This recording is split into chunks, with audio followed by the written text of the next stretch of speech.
সামাজিক মাধ্যমে সম্প্রতি ছড়িয়ে পড়েছে এক চাঞ্চল্যকর গুজব। বাংলাদেশের ক্ষমতাচ্যুত সাবেক প্রধানমন্ত্রী শেখ হাসিনা নাকি মারা গেছেন।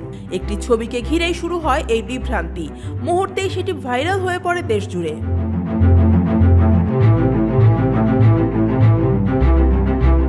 গুজবের সূত্র ধরে দেখা যায়, সামাজিক মাধ্যমে ঘুরে বেড়ানো ছবিটিকে শেখ হাসিনার অসুস্থ অবস্থার বা মৃত্যুর পরের দৃশ্য হিসেবে প্রচার করা হচ্ছিল। কিন্তু অনুসন্ধানে বেরিয়ে আসে চমকপ্রদ তথ্য। ছবিটি শেখ হাসিনার নয়, বরং ভারতের এক নারীর ছবি বিকৃত করে বানানো হয়েছে।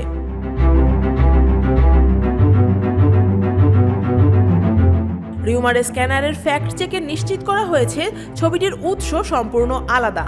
প্রযুক্তির অপব্যবহার ও উদ্দেশ্য প্রণোদিত সম্পাদনার মাধ্যমে শেখ হাসিনার নামে ছড়ানো হয় এই বিকৃত ছবি। সংশ্লিষ্ট কর্তৃপক্ষ জানিয়েছে, খবরটি সম্পূর্ণ মিথ্যা ও বিভ্রান্তিকর। রাজনৈতিক উদ্দেশ্য, অনলাইন ক্লিক বা রিচ বাড়ানোর লোভ, এই তিন কারণেই এমন ডিজিটাল গুজব ছড়ানো হচ্ছে। সরকার জানিয়েছে, উদ্দেশ্য প্রণোদিতভাবে মিথ্যা তথ্য ছড়ানো আইনত দণ্ডনীয় অপরাধ। একই সঙ্গে সাধারণ নাগরিকদের অনুরোধ করা হয়েছে, কোনো ছবি বা তথ্য শেয়ার করার আগে তার উৎস ও সত্যতা যাচাই করতে।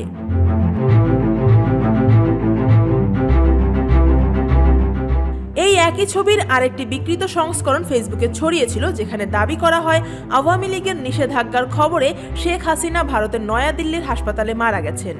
ফ্যাক্ট ওয়াচের অনুসন্ধানে জানা গেছে, ওই ছবিটি শেখ হাসিনার সাম্প্রতিক কোনো ছবি নয়, বরং ভারতের দিল্লি বিমানবন্দরের এক ঘটনার ছবি বিকৃত করে তৈরি করা হয়েছে। এটি 82 বছর বয়সী ওই নারী রাজ পাসরিচা, যিনি ভারতীয় সেনা কর্মকর্তার বিধবা স্ত্রী, 2025 সালের 4 মার্চ বেঙ্গালুরুগামী এয়ার ইন্ডিয়ার এক ফ্লাইটে যাত্রা করেছিলেন।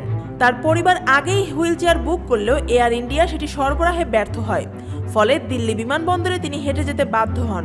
পরবর্তীতে অসুস্থ হয়ে বেঙ্গালুরুর একটি হাসপাতালে ভর্তি হন রাজ পাসরিচা।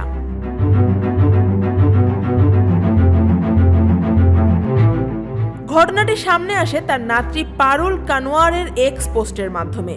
ঘটনাটি ঘটে 2025 সালের 12 মের অনেক আগে, অর্থাৎ আওয়ামী লীগের কার্যক্রম নিষিদ্ধ ঘোষণার প্রজ্ঞাপন জারির আগেই। তবু 13 মে 2025 তারিখে সামাজিক মাধ্যমে একই ছবি ছড়িয়ে দেওয়া হয় শেখ হাসিনার মৃত্যু দাবি করে। রিভার্স ইমেজ সার্চে দেখা যায়, ছবিটি ফার্স্ট পোস্টে 8 মার্চ 2025 তারিখের প্রতিবেদনের সঙ্গে মিলে যায়।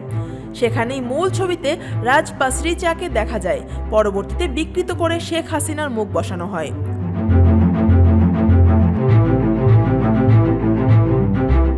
ঘটনাটি নিয়ে NDTV, Hindustan Times, Times of India, economic Times এবং এবিপি লাইভ সহ ভারতের শীর্ষ গণমাধ্যমগুলো প্রতিবেদন প্রকাশ করে। ফলে স্পষ্ট হয়, ভাইরাল হওয়া ছবিটি সম্পূর্ণ বিকৃত ও বিভ্রান্তিকর। মূলধারার কোনো গণমাধ্যমেই শেখ হাসিনার মৃত্যুর খবরের প্রমাণ মেলেনি। তাই ফ্যাক্ট ওয়াচ উপস্থাপিত তথ্যের ভিত্তিতেই ভাইরাল হওয়া ছবিটিকে বিকৃত ও বিভ্রান্তিকর হিসেবে চিহ্নিত করেছে। News desk, Dhaka watch.